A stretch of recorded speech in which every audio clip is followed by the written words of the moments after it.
Secretário de Estado Ambiental entrega certificado licença ambiental da Autoridade Nacional Licença Ambiental Instituto Público no Babe Timor-Leste Empresa Público.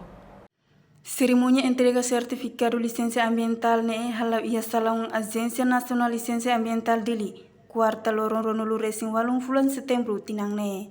Secretário de Estado Ambiental de Metro Amaral de Carvalho Hateteng, husi número ambiental nebe autoridade ne avalia no limite to ohin lorong husi bulan janeiro to outubro tinang ne hamutuk atu situ ronulu resin rua. Instituição rua ne serviço extraordinário no ia ona categoria beneng no categoria C ronulu resin tolu ho total projeto ronulu resin sia. Projeto BMAC BTLEP ponte estrada no CMAC restaurante oficina ia Timor-Leste. Também atu halo serviço garante desenvolvimento saudável ia Timor-Leste. Dia Teves, o número licença ambiental nebe autoridade ne avalia no emite to hoje amonte coto 722 licença tinang coto grade ou tinang ida nede o janeiro tome agora será concluído tinang 2022 será concluído tinang 258 licenças ambiental né serviço extraordinário nós será minha equipa menos 30 pessoas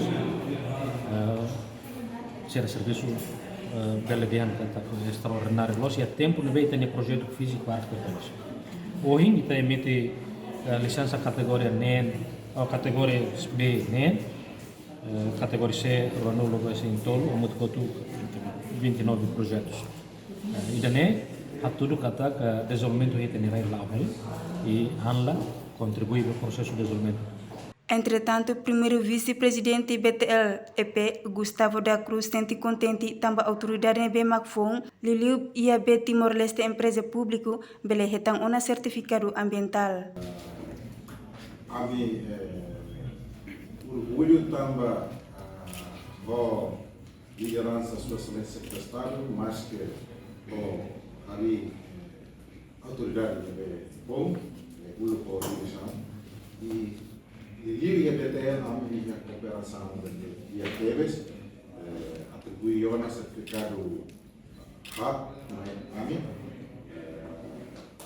e esse serviço para o instituir mas bem e nessa guia unida ou material unida para Liliu a minha parte cooperação para o licenciamento ambiental e licenciamento ambiental é um requisito básico para o projeto onde bela convence e tenha donador se não é bem mas com apoio orçamento vai ter realizado investimento e todo a mulher de talvez saneamento não drenagem.